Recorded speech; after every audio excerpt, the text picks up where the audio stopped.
All right, what's up, y'all? I'm here with Coach Brandon Stank. This is my guy. I just met Stank at the beginning of this summer, and he's already doing amazing things. He's already been doing amazing things since he's left college. He has a lot of what we call big men linemen, O-linemen in his training right now. I think he told me out of the 25 that they got, 17 of them have offers or have committed. I'm pretty sure that was 2-3 months ago, so it's probably grown since then. Oh, yeah. But the biggest thing is I'm glad to have you here, man, because I feel like in West Michigan, the type of athletes that we have far as size, you coming to this side of the state and you really planting your flag here with us is going to be huge, and it's going to help us, for our future endeavors, getting a lot of these players a hoop. Oh, yeah. To get them to understand the opportunities that they have at the next level with football. So I'm glad to have you here, man. And just want to know how you liking the West Side. How you liking the West Side so far? I love it over here. My pops has lived over here most of my life. Okay. So, I'm very familiar with the area. I'm myself from Indiana, but, I've been up here a lot. I went to Davenport, of course. So, yeah. But yeah, like you said, man, just because you're tall don't mean you got to hoop, man. Yeah. Just because you're tall don't mean you got to hoop. And these old linemen are getting paid, guys. They're getting paid. Tell me about the guy that you was talking about. Where did he go? What school did he go to? What was his numbers, the guaranteed money that he got? Oh, Texas Tech. They got a tackle out of high school. This is out of high school, this is not an NFL deal. Not NFL at all. 3 years of guaranteed money, $5.1 million. And I'm telling you, it's so much money. And with quarterbacks being paid a small country's salary, you gotta get those people. It only makes sense. The quarterbacks keep getting paid more, then the linemen have to be paid more because they're pretty much the bodyguards of the quarterback. Yeah. So I'm gonna get right into it, Coach. Can you tell us about your early years growing up in Indiana and how moving around influenced your approach to football? Yeah, I'm from Michigan City, Indiana. Okay. I moved around a lot, location-wise in Michigan City. And then when I was 10, we moved to Michigan. We moved to New Buffalo. Yeah. My mom's from the area, so she thought it would be better for us, smaller school. So I kind of went from all my friends were always around. We were always doing stuff outside to a smaller community. We had 32 guys on the football team. But I moved back to Indiana when I was 16. We moved to Elkhart. Went from a high school with 300 kids, if that, to I went to Concord. We had 1,800 kids. So, Elkhart, the coach at East Grand Rapids, was he your coach? No, so I went to Concord High School. He went to Elkhart. Okay. That's where he was. But I know of him for sure. Yeah. He's a good guy. I met him a couple years ago when my son was still going to East Grand Rapids. He since then transferred, of course, to the middle school in East Grand Rapids. So not East Grand Rapids, East Kentwood. So what was it like playing in a small school in New Buffalo, Michigan, and then transitioning to a bigger school in Elkhart? It was weird, man. In New Buffalo, and they say this for high school kids when they go to college. You're the man. I was probably 5'11", 6'1" as a freshman, sophomore. So I was a big kid. I was playing both ways. I tore my MCL my freshman year, but I started at varsity. 4-year, at the time 2-year letter winner. You just walk around, you feel like you're the man. And then I got dropped off, in this big pond at Elkhart. And so it was kind of finding my way, but I also got to experience a real program. Concord, thankfully, has been very much a football powerhouse in northern Indiana. I won 10 games my senior year. We went to the regional finals. We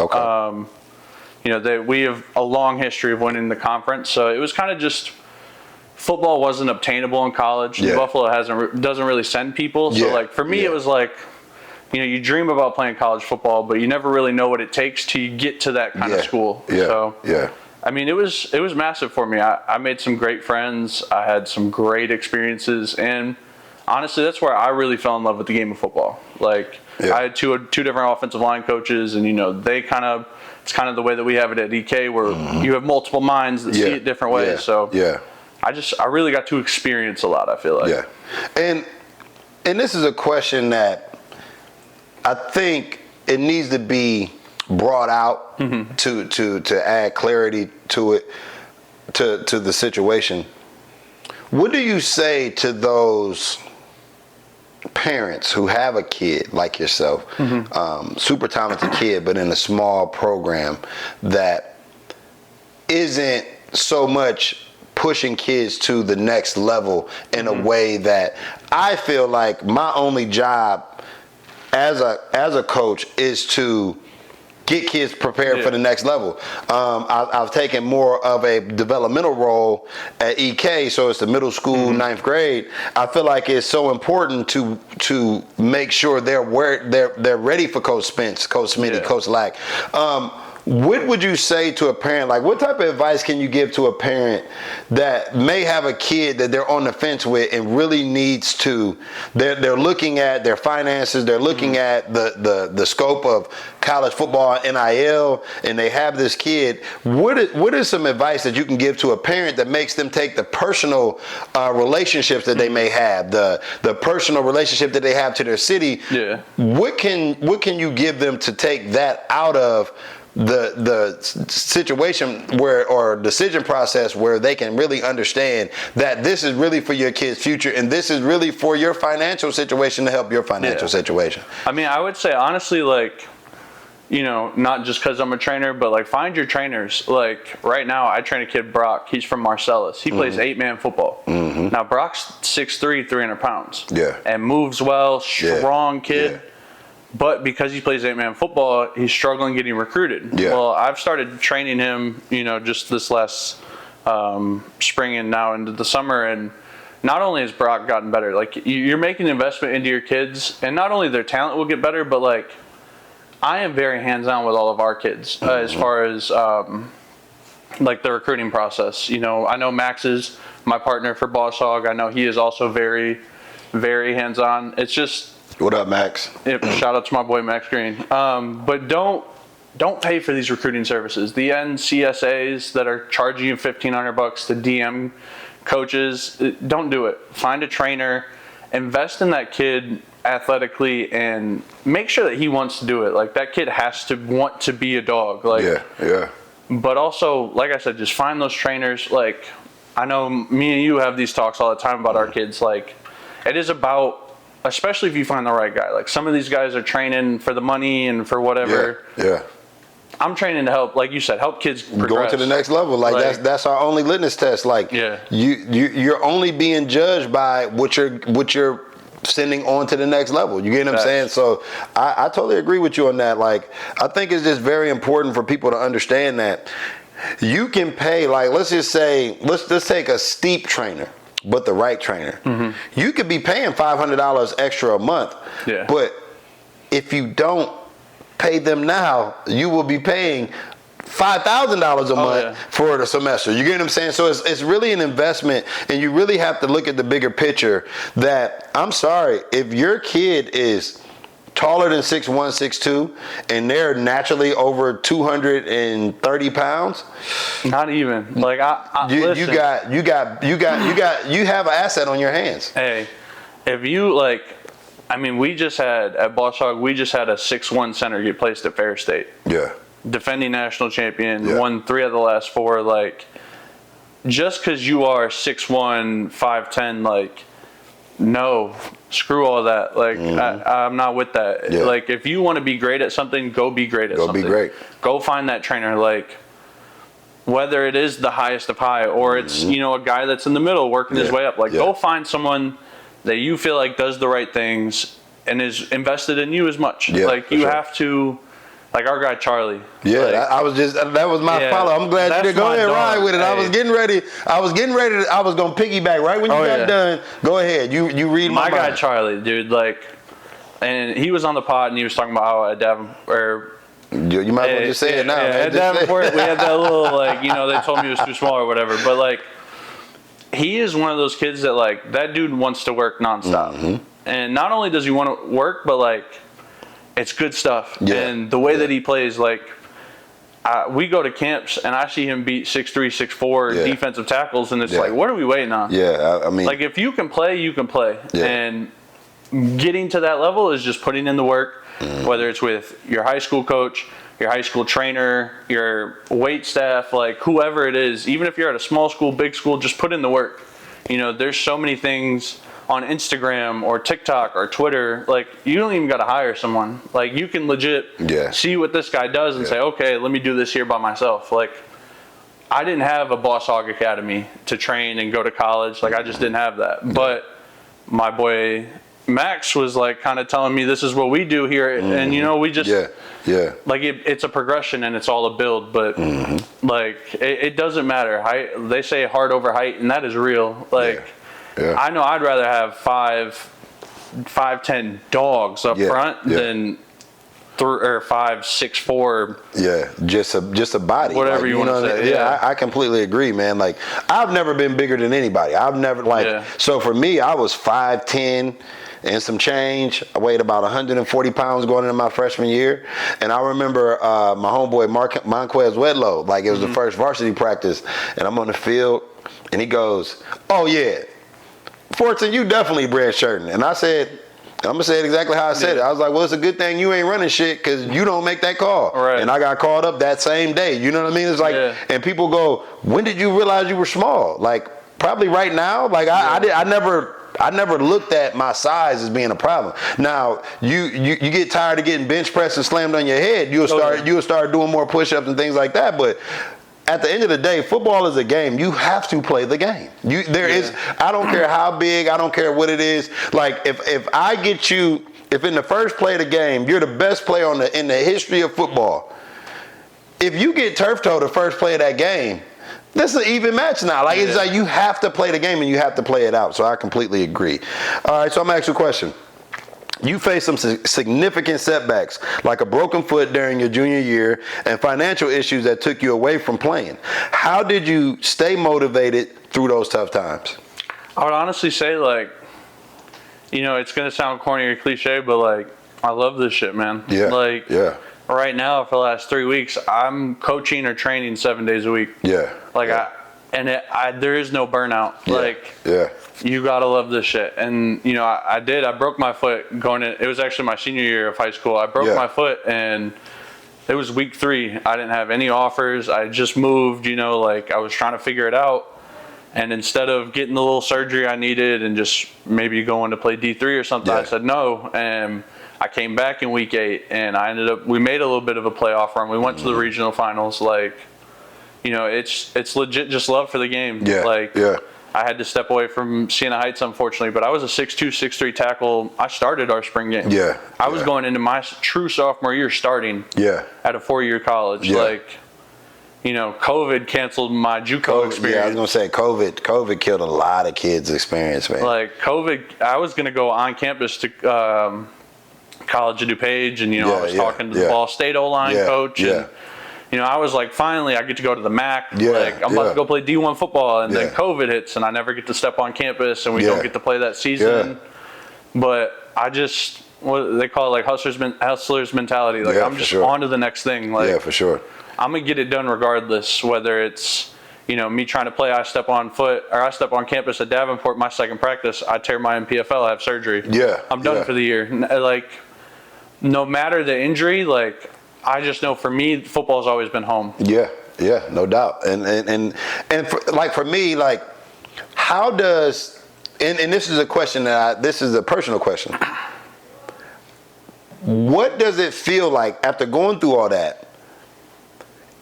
Do you not experience the burnout because I always say, like, the game gives you so much. It'll take a lot from you, but it gives you so much. And it's like it gives you so much that being tired, being exhausted, it doesn't, like, you don't notice it until you get home, and it's like, damn, I just left the field at 10 and I gotta be back at the spot at 6. You notice it within that downtime. But what really, like, how can I ask this question to make it make sense? Like, what is it about what you went through that gives you so much fire and so much, like, want to help now? I would say, honestly, like, football has just given so much to me, like you said. Like, I mean, honestly, this game is taking me places I never thought I'd be. For sure. I've made brothers for their lifetime that I never thought I'd, you know, it's just given so much to me. And then to piggyback off of it, back to Boss Hog, like my brothers keep me going. Max and shout out Kelvon too. Kelvon's our D-line guy. Like I see them working. They're both on the east side of the state. I see them working. I see them putting out content. It's like, no, come on, I got to get it back on my grind. We are just I'm so focused on the grind and like there is that time where it's like, I trained all weekend and then we had practice all week and I'm sitting there and I'm tired. I've also worked all day and whatever. But at the same time, it's like a year ago, I would have prayed for me being right here. Yes. I just know, like, I look back at where I was a year ago and I'm way happier now. I'm doing what I love now. Like, I can only imagine what it's going to look like in 5 years. So it's just keeping going. And that's the key. And that's why I created this platform with the mindset of how can I help somebody keep it moving? How can I help somebody broaden their reach? How can I show people the type of people that I keep around me every single day? Like, you know what I mean? So that's why I have a guy like you on, because there's so many people that are not being served because of old mentalities and old ways of doing stuff.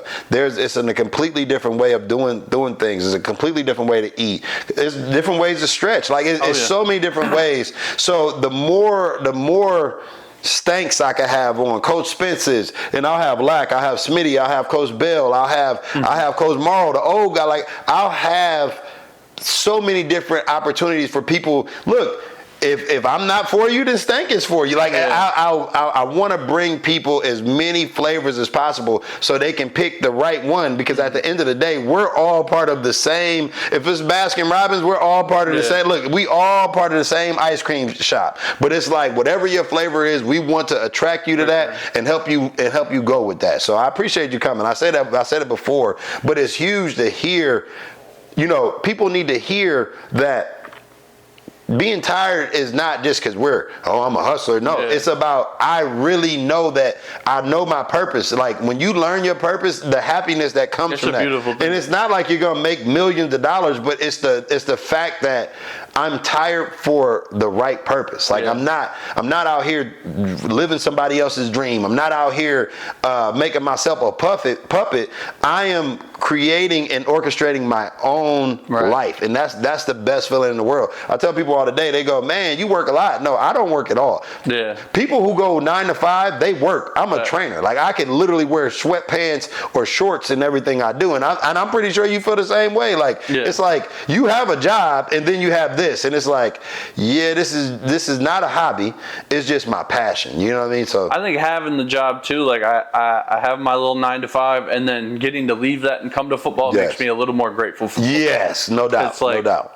As much as I want to be at home chilling with my girl and like, playing the game or whatever, it's like, now I come out here to football and it's an escape. Like it's same way, it's the same feeling for me as how it was playing. Like, I'm sure you had that feeling. Oh, I definulely had it. No matter what you're going through, your girl cheated on you, with your homie. Whatever it is, bro. Like whatever. You just got robbed. Whatever it is, it's like, I know from 2 to 10, none of that matters in this situation. Like literally, I had situations where it's been situations on the football team I played on that, one of the players was with another dude's girl, but it was like when we was out at practice, it was, bro, what up? Like, you know what I mean? Like they didn't talk to each other when they left practice, but during practice, it's like, it's almost like it's a place of refuge for real. Like, and for me, through the ups and downs that I had, it was really one of those things that kept me going. It was like, and I tell people that's the part who you get as Coach 40. That you get all of my failure, you get all of my downtime, like you get the rawest part of who I was. I became 40 in failing. So it's like my understanding of what it takes is a completely different, like just off camera talking to Bo is like, I know what this takes. You could lie to yourself and act like you could lie to yourself, but that feeling of knowing that you lied to yourself, and that's what I like. You like, I hustle, man, like it's nothing. I'm doing this 7 days a week, because if you didn't do it on Saturday probably would have been the worst day you had in months. Like people are like, you don't know how to relax. It's not time to relax. I relaxed long enough. It's time to get this going. So I completely understand where you're coming from with that hustler's mentality for sure. All right, so let's think. Can you share your experience in transferring schools and how those transitions affect your football journey? I think it helped it. Like, I've been to 3 different colleges, 2 different high schools, but also like, I've had, just at Davenport, I had 3 different O-line coaches in 3 semesters. So I think like experiencing, it goes back to experiences. Like I think that's what life is, and really football, but like I said, life, like it is experiencing different things. Like I've gotten to see how 6 different college offensive line coaches coach and hold their room. And now that has affected me. Okay, I like this from this guy and this from this guy. Let me put it all into my room. So like, definitely. And like you just said, like these kids, they get the coach Stank that tore his knee when he got to Davenport and had to figure it out. Or, got to work his way up and starting at Siena Heights and bam, we're not going back and now we're not playing football anymore. So now we got to figure it out again. Like, whether it's life, whether it's football, whether it's making an inside zone block, like there's multiple ways to do things. So it's like, I know for me, and I know, again, shout out Max, like I keep coming back to it because that is my brother, and he helped me really solidify this coaching stuff. And he brought me in, he was already established a boss hog, but he was like, brother, we over me, like, come on, let's go. Yeah, definitely. And so, like, honestly, just the experiences and the way that, I take a little bit from him and he takes from me, like this coaching game it's very much collaborative. So it's like, I take a little thing from everything, and now I've got 6 different ways to teach these kids how to do one thing. So I feel like it makes me a better coach, and it gives these kids like, the Charlies are not going to block the same way that like Hector would at 6'3", 350. It's going to be different because they're different sizes and just different athletic abilities. So it's really understanding that, and I think it's also gotten me able to understand the kids more and understand like, okay, you don't learn this way, but you might learn this way. Yes. So it's like, it's like so many times I feel like football is applied in a general application. And it's like when you become a trainer, I always tell people this, like with me being a trainer, people always want to know the difference between training and coaching. When I coach, I can a lot of times generalize one message for the entire team. Right. But once you're a trainer and a professional trainer, it's impossible to do that because you understand that everything is different. Right. And I feel like your ability as a trainer working with different sizes, different athleticisms, it helps you because you can look at 5 people and apply 5 different things instantly. Like, and it's like, that's what I love about you being a trainer and a coach, because most trainers think they're coaches and most coaches think they're trainers. And I say all the time, just like I was telling you in the scrimmage, where I was like, you guys are real coaches. I'm still trying to learn how to be a coach. And you were like, what do you mean by that? I'm like, bro, you guys are coaches. Like, you guys understand the scheme. You guys understand the ins and outs. I'm a trainer where, like I always tell people, if you go to a job and you have a 90-day probationary period in this training, from the first day you start that job, they're not training you to maybe get it right.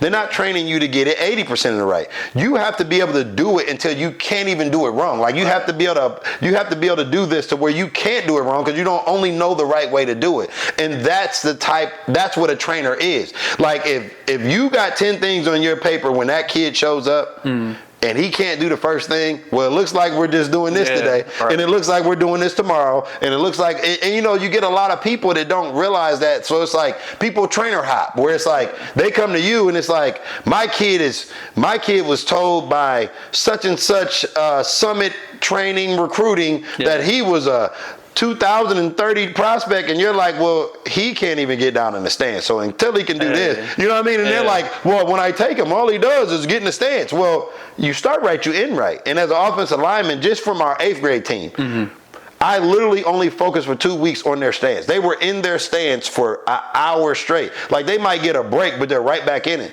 We don't have power issues when it comes. Like, if you can generate the power from that isometric, it's just little things where, do you feel in the lineman, like in the boss hog, in that, I guess you could say, in that parameter of training, do you see a lot of trainer hopping, or is it real still new where you're pretty much able to corner this market right now? I think it depends. Like, I think if you look at boss hog where it started and founded with Max on the east side, I mean, the Detroit area just has a lot of everything. So like, there are a couple of line trainers that I would say, I would say maybe one is. I'm not even gonna say on our level, like, and that's no cocky stuff. That is just that, you gotta be real. Yeah, gotta be real. And that's what we here for. Is like my thing is, if you know you the best, then say that shit with your chest. You know what I'm saying? Like I'm gonna just let me sit up for a second because I gotta say this with my chest. Like honestly, I really don't know that there is a guy. I don't think there's a single trainer on the east side that does what Max does. Mm-hmm. Or I mean, I can't even say what Max does because he calls me CEO too. Yeah, it's CEO 1 and 2. Y'all got look. This is Boss Hog Academy. This ain't. But this is y'all together. This is y'all battle cry. The anything west of Lansing though. Hey, this is me now. Okay. I'm not gonna lie. You're the captain now. I for sure. Like I started last year and I really brought the West Side stuff kind of, I think we started in April. Yeah. And even from April to now, I've gotten so many clients, even from like down to Kalamazoo and Three Rivers. And I'm trying to, I'm going around to, I'm going to place my flag in these you got cities, to stay, for real. I'm really working on solidifying Grand Rapids right now. But like, I mean, I'll just be honest, I've seen some crazy improvement just in my time being here. Like, I don't know of any other guy on the west side. Maybe one. I don't know. Hey, look, we only talk to the absolutes. You are the guy. You get what I'm saying? Yeah. You are the guy. We don't deal in hypotheticals. We deal in straight facts. So. And not only am I the guy, but like, I'm not out here trying to get rich off of this. Yeah. I'm out here to help these kids. I don't. Our training is very, very affordable at Boss Hog because we like to say we don't cherry pick the dogs. Like you see these trainers that they'll go pick the 4-star quarterback up once he's already a 4-star. Yeah. Nah, fuck that. We build dogs here. Facts, so like Boss Hog, like, I mean, I can off the top of my head I can think of probably 5 guys that are bred straight from us. Yeah. Like that is coming to the west side. Yeah. And we have way too many. Grand Rapids and the west side in general, Grand Rapids, Kalamazoo, Muskegon, all these areas, like, if you need offensive line training, come hit me up, 18B Stank on Twitter.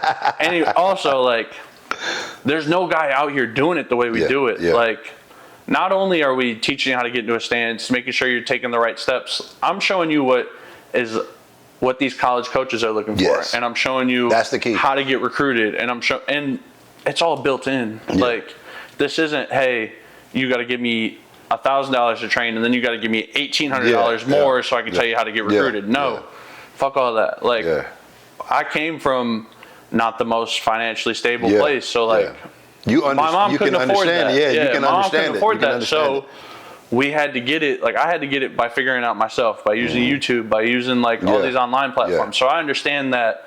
We're going to get it out the mud, but we're going to get it out the mud. Yeah, look, and I'm bringing the water hose, and look, I'm bringing the water hose, and we're going to get real muddy out here, you know what I mean? So it's like really understanding that, like I said, I'm going to have you on recurring because I just look at these kids. Like, if your mom is 6'2", and your dad is 6'7", that don't mean you supposed to hoop. Like, at all. Like, if your mom was a volleyball player, right? Mm-hmm. And she was. If your mom is 6'2", 200 pounds, and your dad is 6'7", 320, you're a lineman. I'm sorry, or a tight end at best. It just is what it is. No lie. And I do want to say, kids, like, just because you're tall and skinny does not mean you're a hooper. Like, listen, when I tell you these college tackles are getting taller and thinner every single year at the highest level. Like, these tackles are. You don't have to be 800 pounds to play offensive line successfully. Yeah.